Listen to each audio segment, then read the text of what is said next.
أهلا بكم إلى حلقة جديدة من برنامج المشهد اللبناني. المشهد اليوم مالي بامتياز ومن مصرف لبنان، حيث نحن الآن سنغوص في عمق هذا المشهد بحثا عن آخر المعطيات حول المالية العامة للدولة اللبنانية، وسننقل الكثير من أسئلة اللبنانيين حول قيمة عملتهم ومصير أموالهم وخوفهم من أن يكون الأسوأ لم يأتي بعد، وكيف السبيل لوقف التدهور، وهل ما زال الإنقاذ أو الحد من الخسائر ممكنا؟ كل هذه الأسئلة وغيرها طبعا سنطرحها في حلقة الليلة مع حاكم مصرف لبنان رياض سلامي. أهلا وسهلا بك حضرة الحاكم. أهلا. قبل بداية الحوار سنستمع إلى آراء بعض اللبنانيين وهواجسهم في ظل الأعباء الكبرى التي يتحملونها جراء الانهيار المالي، ولمن يحملون المسؤولية. الوضع المالي الصعب تنبلش منا نحن كشعب وطلع. إذا نحن عم ننهب بعضنا شو تركنا لدولتنا؟ بتحسي بطل لنا كرامة، ناطرين المغتربين يبعتوا لنا ليرة من هون ليرة من هونيك، تنصرف تنعيش تناكل، وإلا ما بناكل. هن المسؤولين اللي وصلونا لهون للوضع المالي. بعتقد اللبنانية ما بينكسروا، لا إذا كانت الليرة واطية ولا الليرة عالية.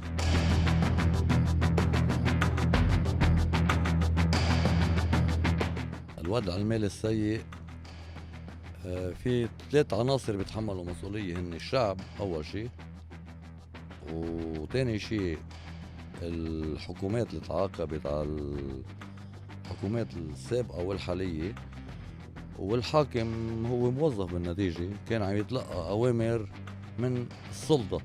كنا عايشين بكذبة وهو الواقع مش هيك، الواقع لازم يكون شوي. بعتقد هلأ تعلمنا كتير وأكيد من هالأزمة بنطلع بعد أقوى وأقوى بكتير. الليرة صعبة ترجع بألف خير، احنا عم نتحسر كتير على هذيك الأيام. أكيد يعني نحن متأملين لبقيين بهذا البلد، لو ما متأملين إنه الليرة رح ترجع بألف خير مش بعدنا هون، وحتى بنشجع أولادنا يرجعوا. أنا أولادي برا بقول لهم رجعوا.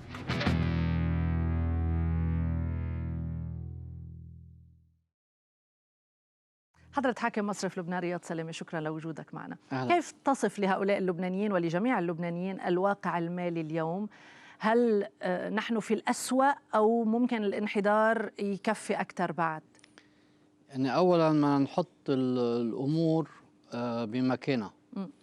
نحن دخلنا بأزمة من 3 سنوات. خلال هال3 سنوات إذا طلعنا ما كان في حكومة فاعلة يعني قادرة تاخذ قرارات إلا لفترة أقل من سنة، لأن تعاقبت حكومة الرئيس دياب بعدين الرئيس مئاتي.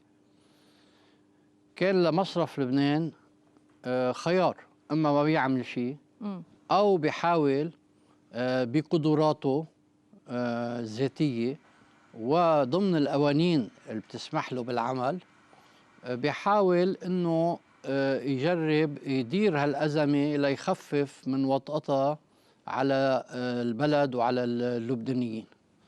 أخذنا الخيار الصعب اللي هو نحاول من خلال تعاميمنا إنه نقدر ندير هالأزمة.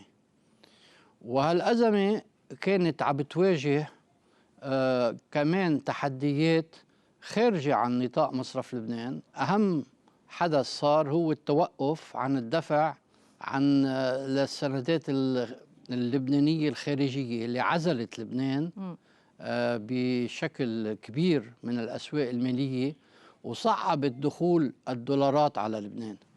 فصار هالبلد اللي هو مدولر واقتصاده مرتبط بالوضع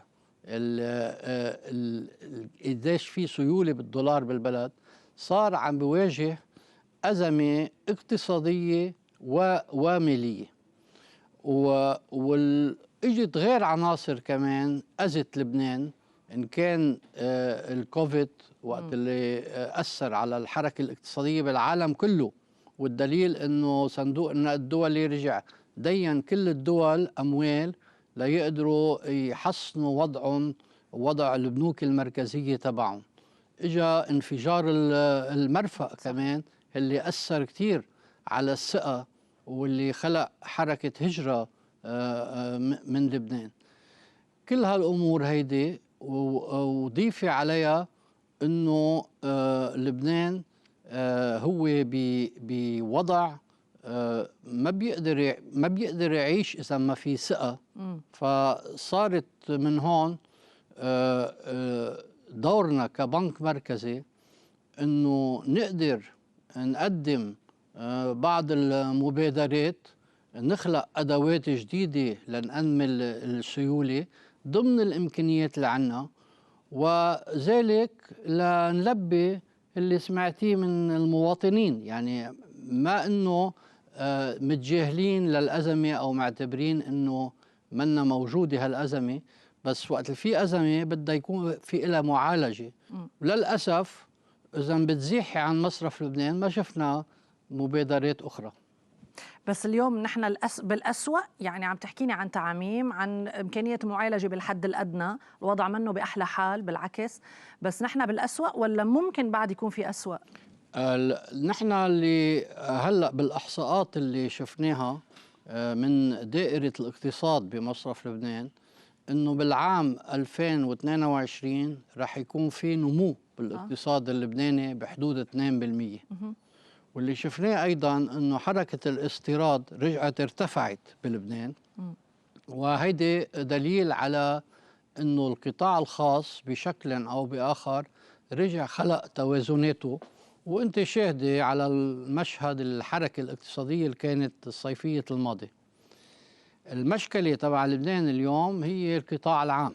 فالقطاع العام هو اللي خالق تقل على الاقتصاد تبع لبنان. وبتعرف المال أو الوضع المالي دائما نتيجة الوضع الاقتصادي. نعم. فاليوم القطاع العام هو اللي لازم يتعالج، والمفارقة أنه عم نشوف فقط تشديد على القطاع الخاص وعلى قطاع المصارف، وناسيين الإصلاحات اللي لازم تصير بالقطاع العام. بس بالحديث عن القطاع العام حضرة الحاكم، اليوم صار في قرار أنه زيادة الرواتب 3 أضعاف، وهيدا الشيء يعني ترمى الكرة عندك انك انت حضرتك تعالجه. سؤالي لك، كيف رح تتم معالجة هالموضوع هيدا؟ لأنه بالموازنة كما أقرت ما في إيرادات بشكل يكفي، وانت اخذ على عاتقك عم تدفع بالدولار لموظفي القطاع العام لشوي تعويض عن يعني الرواتب الصغيرة. كيف رح تأمن هال3 أضعاف؟ هيدي مسؤولية الدولة تأمنهم، مش مصرف لبنان. لأن إذا مصرف لبنان بده يطبع يعني عم بيرجع يخلق تضخم أكثر من التضخم اللي ناتج عن تراجع سعر صرف الليرة. ولذا لازم يكون في خطوات إصلاحية، هذا اللي عم بعني، لا يكون الوقت اللي فيه زيادات ولهم حق بهالزيادات لأن تغيرت القدرة الشرائية بالبلد ولازم تصحيح بالأجور، ولكن من محل تاني لازم يكون في مداخيل للدولة لتمولهم. نحن بالتعميم 161 ثبتنا القدرة الشرائية تبع القطاع العام، لأن صار عم بياخد المعاش الموظف بالقطاع العام عم بياخده بالدولار على سعر صيرفة. هلا الفرق رح يكون كبير، يعني كانت قبل المعاشات بتساوي 1,300 مليون، صارت تساوي 3,300,000,000. يعني مصرف لبنان رح يضخ ب3 أشهر الجايين مع المفعول الرجعي اللي تأخروا رح يضخ 340 مليون دولار، رح ينزلوا على السوق. هودي 340 مليون رح تشيلهم أو عندك طرق أخرى؟ نحن عندنا طرقنا، طورنا طرق عن طريق تعاطينا مع السوق من خلال صيرفة، عن طريق غير أساليب إنه نأمن الدولارات بدون ما فعلا نكون عم نضعف البنك المركزي بشكل يخوف أو يوصلنا للي بتسميه الأسوأ. وبالفعل إذا بتطلعي هالبنك المركزي بالموجودات اللي عنده إياها الخارجية، يعني عنده 10 مليار و300 مليون قابلين للتعاطي معهم بالخارج عدد ذهب. وإذا بتاخذ هذا اللي بنسميه الاحتياطي الإلزامي. هيدا ما بنسميه احتياطي إلزامي، هذا موجودات خارجية بنقدر نتصرف فيها بالخارج. أوكي. على ميزانية هي 15 مليار و200 مليون، يعني في 10 مليار و300 منهم قادرين للتحرك خارجيا. وإذا بتطلعي من أول السنة لليوم مصرف لبنان تراجع بموجوداته $2.5 مليار فقط، وهيدي بتتضمن أنه أمن التمويل بالقطاع الخاص وبالقطاع العام وتحمل تراجع سعر صرف اليورو، لأن عندنا يورو بالميزانية تبعنا. فبتشوفي أنه الإدارة تبع هالاحتياطات عم بتكون مدروسة بشكل من قبل البنك المركزي والمجلس المركزي، أنه نخلي بالمصرف لبنان قدرات، وهالقدرات هيدي مش هينة تجيبيها، لأن نحن ما بنطبع دولار أكيد وبدنا نأمن دولار. بعد عندك طرق التأمين. طيب يعني كنت عم تقلي حق الموظفين بالقطاع العام أنه تنزاد رواتبهم، بس إذا كنت بتتمنى لو انزادت مرافقة أو مترافقة مع إصلاحات، لأنه أنت اللي عم تتحمل من التأمين المادي يعني. نعم، صندوق النقد كان ناصح أنه يكونوا زيادات مدروسة، ففي إعادة نظر بطريقة إدارة الدولة اللي هي ضرورية. فاليوم ما تفكري أنه مصرف لبنان لحاله بيقدر يحل كل شيء، لأن إذا اليوم كبولك مثلا 3 تريليون و300، تصوري لو ما في التعميم 161 شو كان وضع سعر الدولار على الليرة؟ هلأ بالعكس، لأن رح ينزل دولارات كتير على السوق، مفروض سعر الدولار إما يتراجع إما يستقر، لأن يعني ما رح ينقطع الدولار، لأنه كمصرف لبنان عم ننزل دولارات والقدرة إنه قدرنا جبنا هالدولارات لننزلهم بدون ما نستعمل من اللحم الحي. كيف جبت الدولارات؟ نحن عندنا طرقنا للتدخل بالسوق كمان، لأن بس عملوا وقف الدفع السندات للخارج بطل مصرف لبنان قادر يعمل هندساته المالية اللي أنا بشدد عليها إنها إيجابية بالرغم من كل الدعايات اللي طلعت. هلأ صار عنده غير طريقة ليجيب دولارات، الطريقة اللي بيجيبها هو من السوق، بس عكس ما بيقولوا نحن ما عم نسحب دولارات ونضبهم، نحن عم نسحب دولارات ونرجع نوزعهم. وصار توزيع الدولارات طبعا مصرف لبنان عم بيروح للناس مش للمستوردين والتجار مثل ما كان قبل بحالة الدعم. من ناحية تانية خففنا كتير من المدفوعات اللي كان مصرف لبنان عم يتولاها، يعني صار المحروقات كلها بالسوق، هي بتتمول من السوق، المأكولات كذلك، يعني بقي بعض المواد. يعني أنت حضرتك هلأ مأمن الدفعة، يعني عم تقول لي بدك تدفعه مع مفعول رجعي، هيدا الشيء مأمن. ماذا لو يعني مش ماذا لو رح يضل هالمطلوب 3 أضعاف الرواتب، من وين رح تأمنهم؟ نحن عاملين خطتنا ورح نقدر نأمنهم، بس هلأ بالمرحلة الأولى رح نضخ دولارات وبعدين بنلاقي طرقنا لنجيب دولارات محلهم، بس ما بيعني هذا ما بيعفي عن ضرورة الإصلاحات. مستمر بالتعميم أو بالتعميمين 161 و158؟ نعم، هيدول مستمرين فيهم. نحن اليوم بمرحلة دخلنا بعملية توحيد أسعار الصرف، وهالشي بلش من دولار الجمركي، هيدي وزارة المالية بتقرره، وغير رسوم وضرائب. مصرف لبنان رح يتعاطى بسعر 15,000 مع الأسواق ابتداء من أول شباط 2023. يعني بالشباط 2023 بصير مصرف لبنان عم يشتغل بسعر 15,000، والتعاميم تبعنا 151 وال158 رح تصير على 15,000 بدل ما تكون على 8,012,000.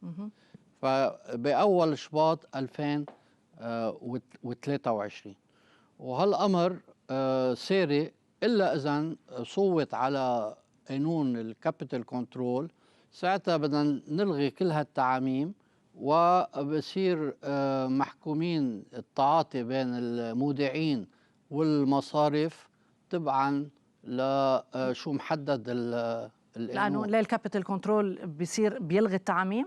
المطلوب من صندوق النقد الدولي انه بس يصدر قانون الكابيتال كنترول تلتغى كل هالتعاميم. يعني اليوم افضل للمواطن اللبناني التعاميم امام الكابيتال كنترول، لانه هيدا قرار بمجلس النواب. حضرتك شو اللي بتلاقيه انسب اليوم؟ بعتقد انا انه اليوم التعاميم اللي عملناها عم بتأمن للحساب مش للشخص، يعني في يكون عنده الشخص حساب بأكثر من بنك، نعم. يستفيد من أكثر من بنك، عم بتأمن له بالفريش دولار اللي بسموه فريش دولار عنا ما لا يقل عن $1800 بالشهر من كل بنك عنده حساب فيه. وهيدا ساعد لخلق سيولة وفعل الاقتصاد، فالتعاميم كانت مفيدة. إنما إذا خيار الدولة هو لاتفاق مع صندوق النقد، وهيدا ما أقروه بمجلس الوزراء والقوانين عم تنبحث بمجلس النواب، فما عادت قصة رأي، يعني صارت يعني أنت حضرتك عملية قرار بيتاخذ بالدولة. بس حضرتك مستمر بالتعميم إلى حين إذا أقر الكابيتال كنترول بيوقفوا التعميم. نعم. بس كنت عم تحكي حضرة الحاكم عن ال15,000، يعني بصير عنا بشباط 15,000، بصير $15,000 الجمركي. ماذا عن صيرفة؟ ماذا عن سوق السوداء؟ ما بيعود عنا سعر واحد للدولار. يكون في عنا سعرين، في عنا ال15,000 وصيرفة.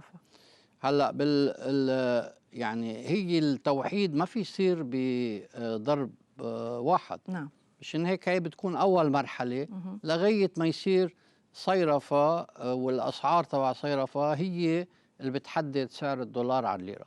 صيرفة بيضل على حاله، بيرتفع ولا بينزل؟ السوق رح يقلل، لأن النظام اللي رح يتبع هو نظام الفلوتينج ريت، يعني السعر المتقلب حسب العرض والطلب. بس أكيد مصرف لبنان بالمرصاد، يعني اليوم في بالسوق 70 تريليون ليرة لبنانية، يعني نحن قادرين نلم كل الليرات ساعة اللي بنقرر.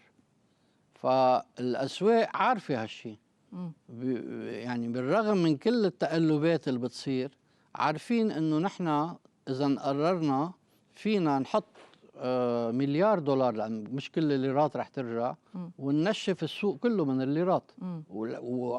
وللحقيقة اليوم مثل ما بتعرفي إذا بدك ليرة نقدي تدفعي حقها، بتكلف 15% ل 25%.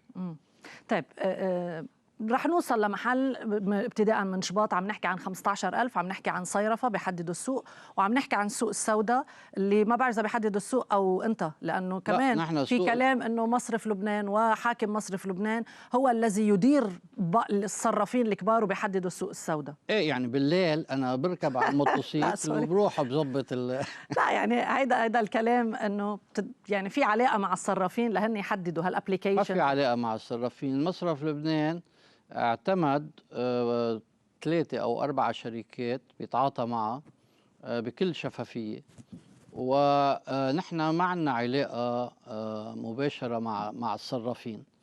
والسوق الموازية هي سوق بالفعل خارجة عن صلاحيات مصرف لبنان أو قدرته لتوقيفها. هيدي صار في عدة محاولات من قبل الحكومات اللي اجت على لبنان ليجربوا يعالجوا هالوضع. إنما المهم إنه مع توسيع الحجم على صيرفة، مثل ما عم تشوفي الحجم المهم بالتداول هو على صيرفة. صيرفة رح تصير هي المرجعية للسعر.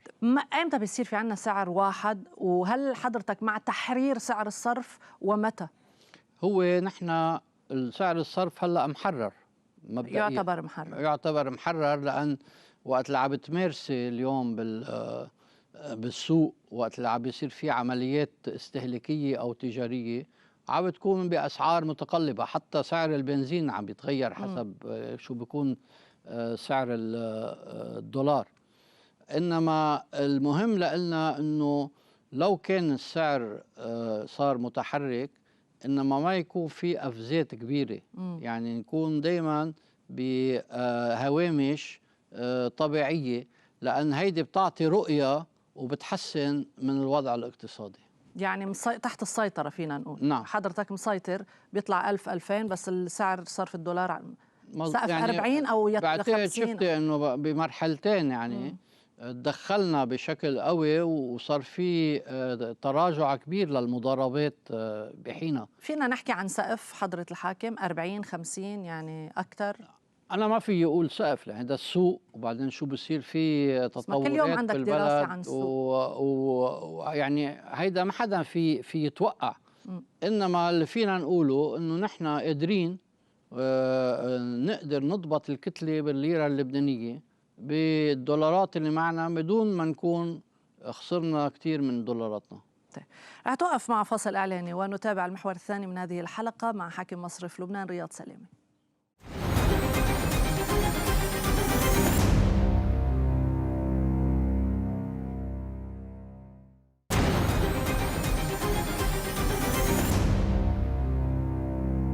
أهلا بكم من جديد لمتابعة هذه الحلقة من المشهد اللبناني مع حاكم مصرف لبنان رياض سلامة. حضرة الحاكم، هل سمعنا هيك كأنه في حلحلة على صعيد الكهرباء اللي هي يعني حلحلة يعني بتجي 4 ساعات بدل 8؟ أنا حضرتك مش وزير طاقة، ولكن هل سيمول مصرف لبنان شراء الفيول من الاحتياطي؟ كلا، يعني مصرف لبنان ما رح يستعمل احتياطاته ليمول الكهرباء. هلا الحكومة عم تدرس إمكانيات اللي هي فتح اعتمادات مع تسديد لاحق بعد 6 أشهر، وبدها تتفق معنا على كيف تأمن الدعم لهالاعتمادات، وهالدولارات اللي بده يندفعوا بعد 6 أشهر على الاعتمادات بده يكونوا مصدرهم مش احتياطات مصرف لبنان، بده يجوا بطريقة مختلفة، وحاطين هن تزامن بين تأمين الدولارات وبسبب ارتفاع سعر التعرفة تبع الكهرباء يقدروا يأمنوا الدولارات تبعهم بالليرات اللي بيجيبوهم نقدا من خلال من الجباية يعني. نعم، من جباية. بدهم يأمنوا من الجباية، بده يجيبوا من الجباية بالليرة، بس بعدك توثق فيهم. عفوا، يعني الورطة الكبيرة هي من أداء الدولة والدين للدولة. بعد في ثقة أنه تمشي معهم بهالخطة؟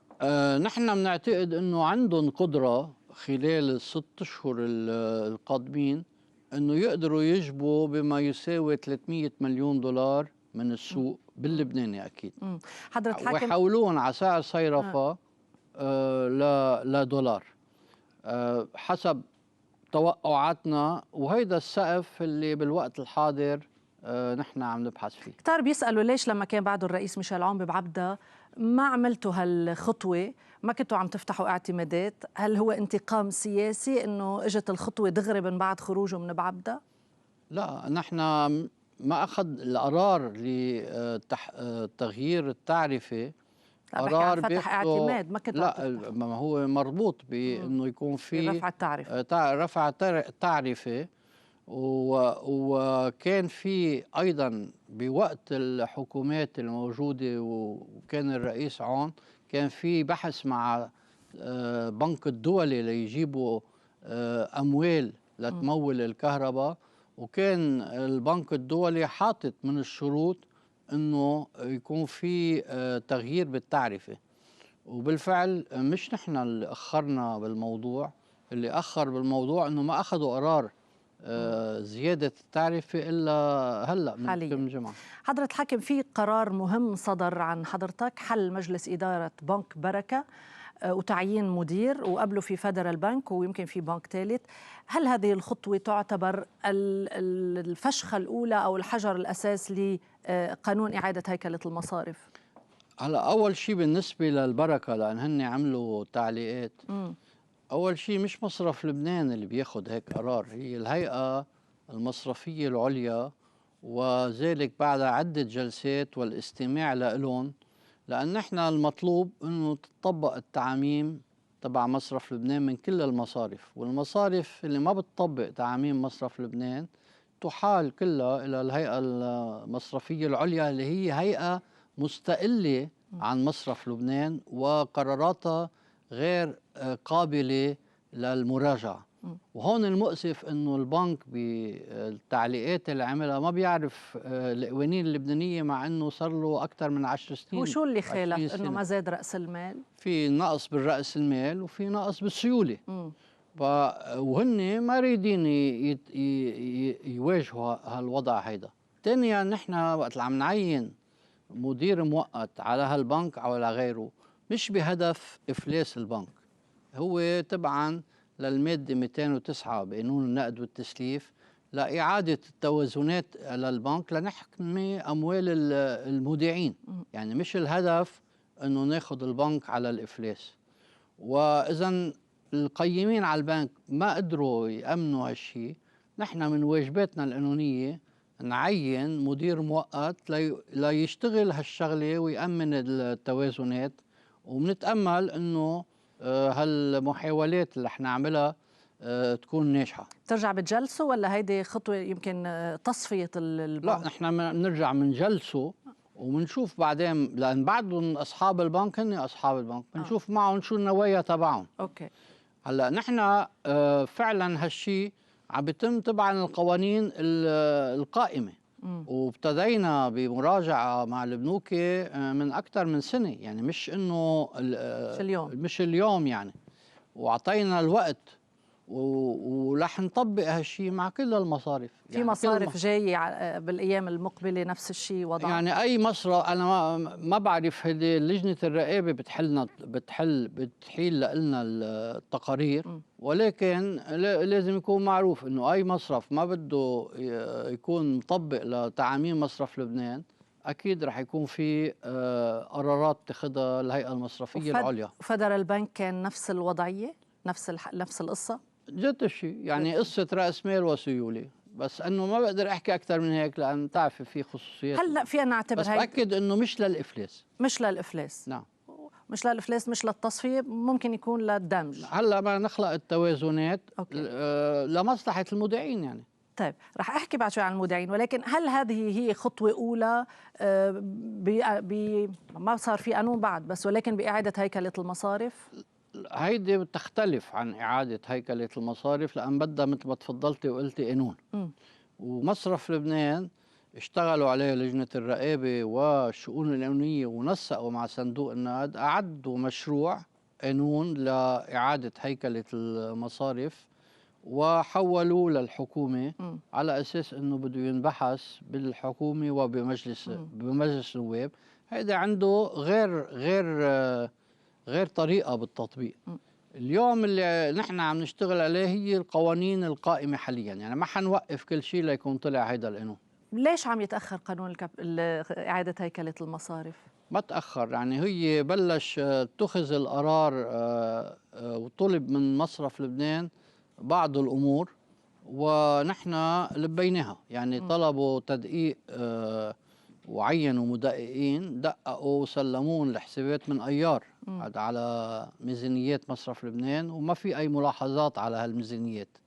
في التدقيق على موجودات الذهب اللي عنا كمان كان مطلوب، ووكلوا هن شركة IMF، يعني وكلوا شركة إنجليزية تقوم بهالتدقيق، وهي حاليا صارت بآخر مرحلة بالتدقيق، والذهبيات اللي كانوا يقولوا اختفوا من مصرف لبنان رح عم بعدوهم الانجليز هون. بقى ما عدوهم، ما فينا نعرف صاروا يعني تقريبا خالصين. اكيد ساعتها صندوق النقد هو اللي بيقرر ينشرون او لا. بس نحن بميزانيتنا معروف انه عندنا 9,222,000 أونصة، وهودي في تلتهم بأمريكا وتلتين هون. عم بيعدوا تبع هون تبع امريكا في تثبيت من قبل المصرف الفيدرالي فيهم. كمان طلب من مصرف لبنان انه يقوم بعمليه يعني مشروع البنك ريزوليوشن اللي قدمناه، وطلب ايضا انه نشتغل مع الحكومه لما ما فينا نعملها لحالنا لتوحيد اسعار الصرف، وهذا اللي عم نشتغله بس حاليا. سؤال بس يعني بعد سؤال عن قانون اعاده هيكله المصارف، بتتوقع انه ينخفض عدد المصارف بهالخطوه وقديش يدمج البعض يصفى البعض لو ما اقر القانون؟ بس اكيد حضرتكم مطلعين وبتعرف. يعني نحن بنعتقد انه اكيد بده يتقلص العدد. هلا ما رح يتقلص بشكل كبير كتير، لأن هالشي متوقف على قدرة أصحاب البنك برسملة البنك أو عدم رسملته إذا أرادوا ما يرسملوه. يعني هو الطريقة اللي رح ينشغل فيها إنه البنك بده يجيب مخمن خارجي مقبول من قبل لجنة الرقابة ومصرف لبنان، بيخمنوا هالبنك وبيعملوا البزنس بلان تبعه. الهيئة المصرفية العليا بتصير هي بدها تنظر على كل بنك وبتقرر يا اما البنك قادر يكفي، ساعتها في خطة ل4 سنين، اما بده يروح على التصفية. فهيدا مشروع إعادة نظر بكل القطاع. ما فيك تعرفي من هلا وين رح يصير هالقطاع، لأن بتوقف إذا أصحاب البنك يمكن يضخوا الرساميل. عندهم قدرة برأيك؟ في قدرة؟ في أعداد عندها ما فينا نعرف، بس إنه مبدئيا مفروض يكون عندهم قدرات او يقدروا يلاقوا شركاء جداد، او يعني في هل صحيح عدة في دول اقليميه فايته لتشتري مصارف؟ لا مش صحيح الخبر. اوكي. حضرة الحاكم، عم تتحدثوا وكمان اهل السلطه بيتحدثوا عن ودائع الناس. وين الودائع؟ يعني ما بعرف اذا بعد فيكم توعدون بشيء. تبخرت الودائع او بياخذها كان على 8000 وهلا عم تقلنا بيصير ب 15 بشباط وسعر السوق 40,000. رح يحصل المودع وديعته؟ المودع نحن كل شيء اشتغلناه بمصرف لبنان وما قمنا بإفلاس المصارف وتحملنا كل الدعاية السلبية اللي نتجت عن هالقرار، لأن كان المشروع الأساسي للحكومة إنه ما يعود في مصارف بلبنان ويعملوا 5 مصارف جديدة. هو لإنقاذ ودايع المودعين. هلأ اليوم بدك سيولة. المقاربة اللي ماشية حاليا هي مقاربة عم بتدير الودايع، يعني عم بيقولوا بودايع منرجعها مندفع ودايع موجودة، أو بيقولوا بدنا نلاقي كيف بدنا نصفي الودايع. السيولة ما بتجي على القطاع المصرفي بهالطريقة، السيولة بتجي من التسليف. ولذا في ضرورة لقانون يطلع ويقول إنه وقت اللي بتسلفي مصاري لازم اللي استلف هالأموال يرجعهم بنفس العملة اللي استلف فيها. لأن شو صار بالقطاع المصرفي؟ القطاع المصرفي خسر على جهتين. خسر مع الدولة لأن ما رجعوا له ديونه، وخسر مع القطاع الخاص لأن اللي كانوا مديونين واخدين دولارات وشغلين فيهم هون وبرا رجعوهم للبنوك يا باللبناني على 1005 يا تشيك دولار. فبدنا نرجع نخلق السيولة لا تقدري تبلشي عن جديد تسددي من الودايع وبذات الوقت يصير في حركة اقتصادية. هيدا المشروع مش موجود حاليا كمان. يعني هيدا المشروع هو اللي بسموه خطة التعافي. مفروض الدولة هي تقدمه هلا في خطة وحكى عنها الرئيس مئاتي ووعد انه اول 100,000 من الودائع مأمنة. هي إدارة دفع الودائع. ايه بس انه هالكلام الودائع ما بدك سيولة، يعني هالكلام مش مبني على اسس واقعية. هيدا الاهداف. لا الرئيس مئاتي عم بيحكي شيء منطقي وعم بيحكي الاهداف تبعه، بس غير قابله للتطبيق. اليوم عم تقلي حضرتك اليوم اذا ما لقينا السيوله كيف بدنا نطبقها؟ يعني السيوله ما نرجع نخلقها وقادرين نخلقها. يعني السيوله قادرين نخلقها اذا رجعت حركه التسليف مشيت بالقطاع المصرفي، وهيدا بيرتبط بالقانون اللي ذكرت لك فيه. بس كانوا حاكيين عن صندوق سيادي وكيفيه تمويله لإعادة اموال المودعين. عظيم، بس من وين بتجيب السيوله؟ السيولة بأي اقتصاد السيولة بتجي من الحركة الاقتصادية. يعني وقت اللي سنة 93 أنا استلمت هون بمصرف لبنان كان الحجم تبعنا، يعني إذا بدك حجم القطاع المصرفي ما بيتعدى 11-12 مليار دولار. حركة الاقتصادية وحركة التسليف خلقت إمكانية للقطاع المصرفي يصير معه سيولة ليدفع فوائد، يصير معه سيولة ليدفع للمودعين اللي بيكونوا عنده. يعني اليوم إذا بس المقاربة إنه بدنا ناخد مصاري من المودعين لنعطي للمودعين، هيدي المقاربة دفترية ما بتخلق سيولة. طيب هولي معلومات مفيدة جدا، ولكن لبنان اليأسان اللي كتير وصلنا واتسابات لنسألك يعني عن المصريات وعن شو بتقول له عن وديعته هيك بجمله بسيطه. يعني نحن اللي بقوله برجع بردده انه مصرف لبنان عمل كل شيء لنحافظ له على وديعته، يعني ما فلس بنوكه، لأن بتخسري الوديعة إذا فلس البنك. بس عم يخسرها بمعنى قيمتها انخفضت كتير، يعني ما عم يعطوه فريش وبياخدها على ال 8000 والقيمة الحقيقية 40,000. فريش على ال 151، عم بياخد فريش على ال 158. في 200,000 حساب فاتوا بالتعميم 158. كنت متمنى يفوت أكتر، وصار 70,000 منهم اخدين كل أموالهم وعم بياخد فريش بال 161. نحن يوميا عم نضخ للزباين البنوك 8 مليون دولار كل يوم. هيدا كاش فريش. إذا بتطلع على الإحصاءات بالودايع بتشوفي إنه خلال هالسنة معدل انخفاض الودايع بالبنوك كان بين ال 600 وال 700 مليون دولار شهريا. قسم منهم شيكات ليسكروا بيتاجروا فيهم ليسكروا ديون، بس قسم كمان سحوبات. المصارف ساحبة من مصرف لبنان فريش دولار هالسنة 4 مليار و700 مليون دولار. ففي أموال عم تتوزع على المودعين. هلا أكيد إذا بدك تسحبي كل وديعتك ما قادر المصرف يلبيك، واي مصرف بالعالم اذا راحوا كل الناس ليسحبوا كل وديعهم ما بيقدر يلبيهم. بدي جوابين سريعين قبل ما افوت بفاصل حضرة الحاكم. بعده مصرف لبنان عم يدعم اي من السلع او المواد؟ الادويه اللي هي للامراض المستعصيه والمزمنه، وهي بتكلف شهريا تقريبا 40 مليون دولار، والقمح اللي بكلف شهريا تقريبا 20 مليون دولار. ومستمر بهالخطوة هاي، يعني لأسباب إنسانية واجتماعية نحن مستمرين، علما أنه عم ندعي الدولة إلى أخذ مقاربة مختلفة يدعموا بقى المريض، ما يدعموا شركة اللي عم تستورد. رح توقف مع فاصل إعلاني ونتابع المحور الثالث مع حاكم مصرف لبنان رياض سلامة.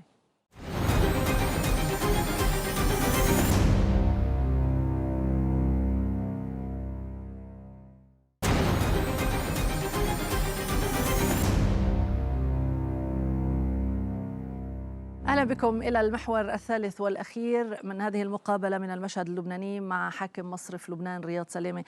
حضرة الحاكم، تهرب حزب الله من النظام المصرفي اللبناني وإنشاء نظام موازي، نظام مصرفي بل اقتصادي أيضا موازي، إلى أي حد يساهم بشكل مباشر أو غير مباشر بالأزمة المالية اللي نحن فيها؟ يعني بالفعل اليوم مصرف لبنان كل شيء خارج عن ترخيص طالع من عنده، ما بيقدر يراقب ويقيم الأعمال اللي عم بتقوم فيها مؤسسات تابعة لحزب الله أو غير حزب الله، لأن بالاقتصاد الموازي اليوم في صار عدة مؤسسات. نحن مين غير مثل أي مؤسسة؟ يعني صار في اليوم عدة صرافين غير شرعين مرخصين. صار في عندك حتى عمليات أسواق مالية غير مرخصة. صار في شيء بسموه بيع وشراء دولار ليرة على المكشوف، يعني ما عندك المصريات بس بتسلميهم بعد 48 ساعة. في عندك عدة أمور اللي هي نتجت عن أنه الاقتصاد اللبناني بسبب الأزمة اللي صارت تحول إلى كاش إيكونومي. فانطلاقا من هون هيدي المواضيع مش عند مصرف لبنان، هيدي مواضيع بدها الدولة اللبنانية أو الحكومة تاخد الإجراءات والقرارات اللازمة من ضمن خطة متكاملة. حضرة الحاكم، بجولاي يعني بتموز 2023 بتنتهي حاكميتك، بتنتهي ولايتك. إذا كان معنا رئيس جمهورية وحكومة رئيس مئاتي حكومة تصريف أعمال، وأيضا يعني لم تنل ثقة هذا المجلس، مين بحل محلك؟ بتمدد؟ هلا أول شيء بتمنى إنه يصير في رئيس انتخاب رئيس وحكومة. ثاني شيء القانون النقد والتسليف واضح.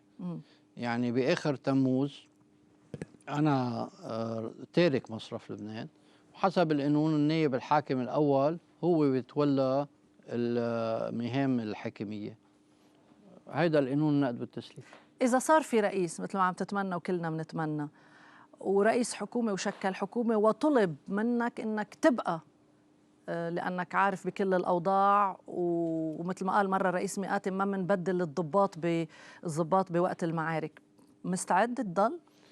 أنا يعني متأمل إنه ب 31 تموز سكر هالملف من حياتي.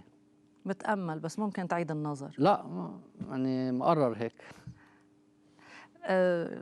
اليوم حضرتك سوري على السؤال بس ملاحق بعدك ولا أقفلت كل الملفات بلبنان؟ عم بحكي بلبنان في عندي دعاوى ايه قيمتهم علي القاضية عون.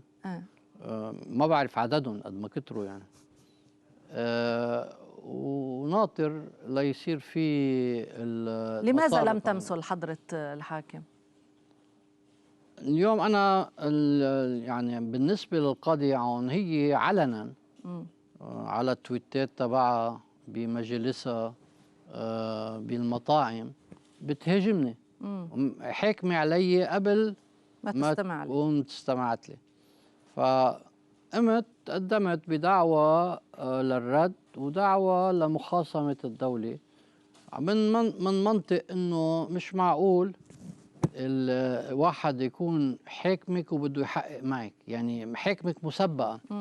مش انا مستعد امتثل قدام اي قاضي، بس يكون هالقاضي يعني مش عنده حكم مسبق. وعلى كل حال هي عملت ذات الشيء القاضية عون وقت الرئيس عويدات دعاها ما اجت وعملت دعوى رد ضده. معتبرها خطوة سياسية أكثر ما هي مبنية على أسس مضبوطة تجاهك؟ أكيد إنه ما في أسس مضبوطة. وأنا بتعرفي قدمت يعني عملية تدقيق على حساباتي الشخصية. وأكيد إنه اللي وكلوهم من صندوق النقد ليشوفوا ميزانيات مصرف لبنان وما شافوا فيها أغلاط، يعني كمان بتأكد إنه مش صحيح كل هالحكي على التزوير وإلى آخره. فأكيد في أهداف، الأهداف هي سياسية، هي عقائدية، هي لمصالح معينة، كله رح يبين مع الوقت. ولكن اللي صار معي ما بعتقد صاير مع أي إنسان بالعالم مش بس بلبنان. يعني على ذات الاتهامات بيعملوا عليك عدة دعاوى وبضلهم عم بيطردوك. في حدا حاميك؟ مين؟ عم بسأل. حدا حاميك؟ لا. رئيس الحكومة، رئيس المجلس؟ لا ما يعني هن ما في هالحكي اللي بتسمعيه مش صحيح، بس هن مش مستعدين يشاركوا بهالحملة. مش يعني حاميني، لأن شايفين إنه بآخر الطريق إنه إذا بدك اتهميني بشيء مزبوط، بس إنه بعد كل الشغل اللي انعمل وكل ال 27 سنة من تقديمات للبلد، وحتى بالأزمة كمان تضحيات وتقديمات وتحمل حملات والى اخره لما ينهار كل شيء بالبلد، والحمد لله مش الحال. طيب مش هيك بيتعاطوا مع الناس. ماذا عن الدعاوى اللي بالخارج مرفوعة ضدك بأكثر من دولة؟ وقرينا ما في دعاوى، هو بالفعل في مجموعة على تواصل مع مجموعة بلبنان قدمت إخبارات وعملوا حملة إعلامية بتواكب هالإخبارات، وهونيك المدعي العام بيفتح تحقيق مثل ما بتصير بأي دولة.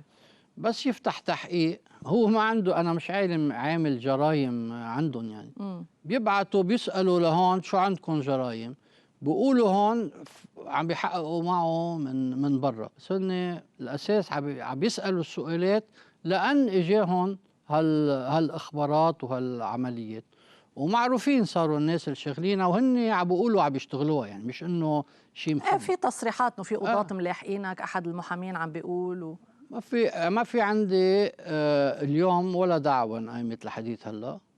تاني شيء بعد ما طلبوا يستمعوا لي، يعني مش بس هيدي او يعني اليوم الاخبار فيك تقدمين، مين ما كان في يروح يقدم اخبار بيفتحوا تحقيق، هيدا الحق يعني.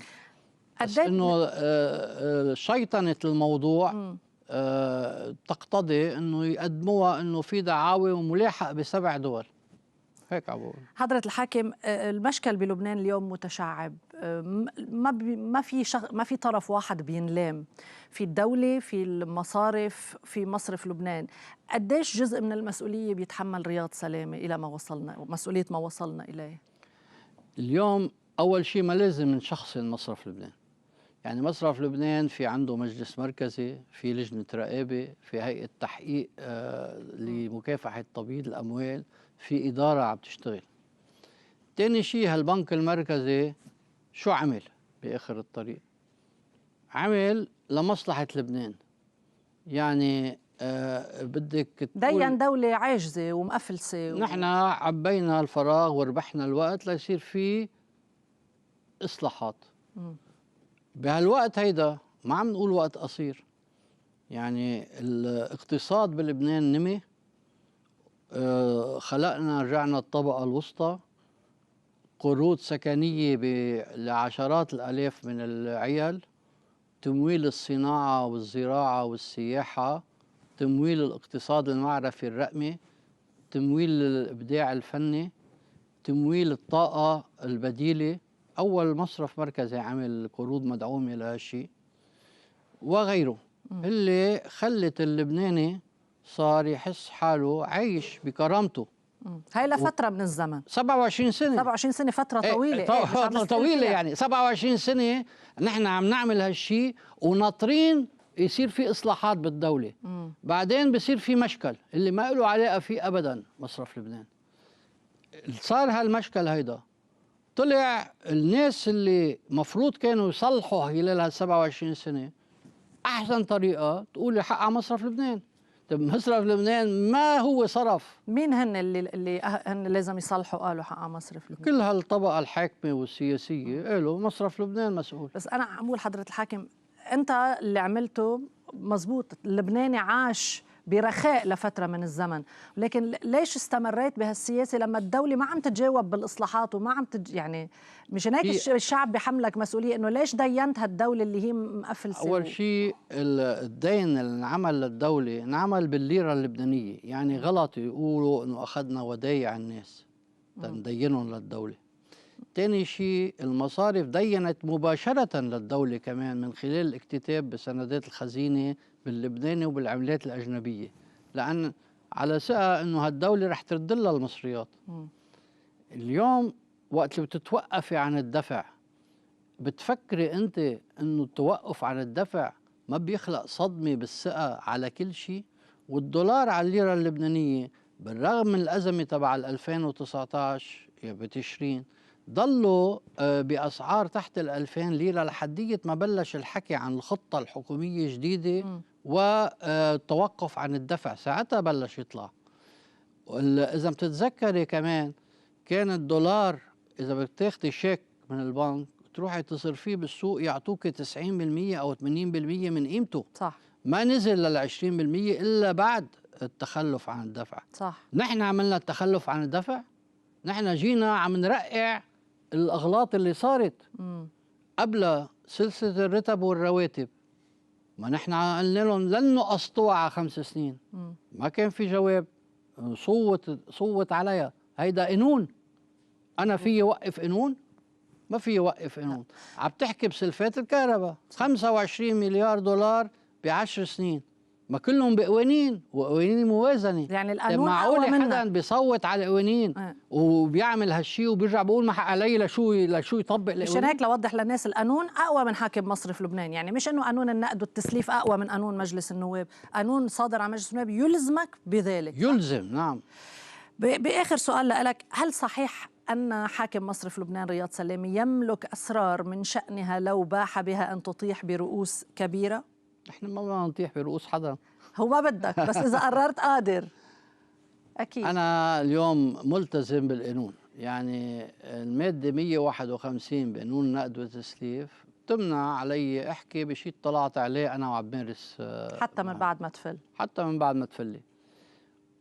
وبنفس الوقت اليوم في أسطورة عم تنبنى أنه بالفعل اليوم كل هالعجوزات اللي طلعت بخلال موازنات صوت عليها بالحكومات وبالمجلس النواب. جماعي العجز تبعهم بتلاقي وين راح الهدر. وبنفس الوقت التطبيق الجباية والنظام الضرائبي ولا مرة صار في إصلاح فيه بلبنان. صح. كل هيدا يعني هو الأساس. الباقي في أجهزة بالدولة وفي سلطات هي فيها تسأل وتحاسب، مش شغلة مصرف لبنان. هل رح تكتب مذكراتك بعد انتهاء ولايتك؟ بلكي بعمل فيلم على نتفليكس. بنساعدك نحن بننتج. حاكم مصرف لبنان رياض سلامة، بدي أشكرك كثير على هذه المقابلة. ما بعرف إذا هي الأخيرة قبل ما تفل لأنك مقل بالكلام أو نحن بنعمل الأخيرة معك. شكرا لوجودك شكرا معنا. مشاهدينا، انتهت حلقة المشهد اللبناني لهذه الليلة. شكرا للمتابعة، إلى اللقاء.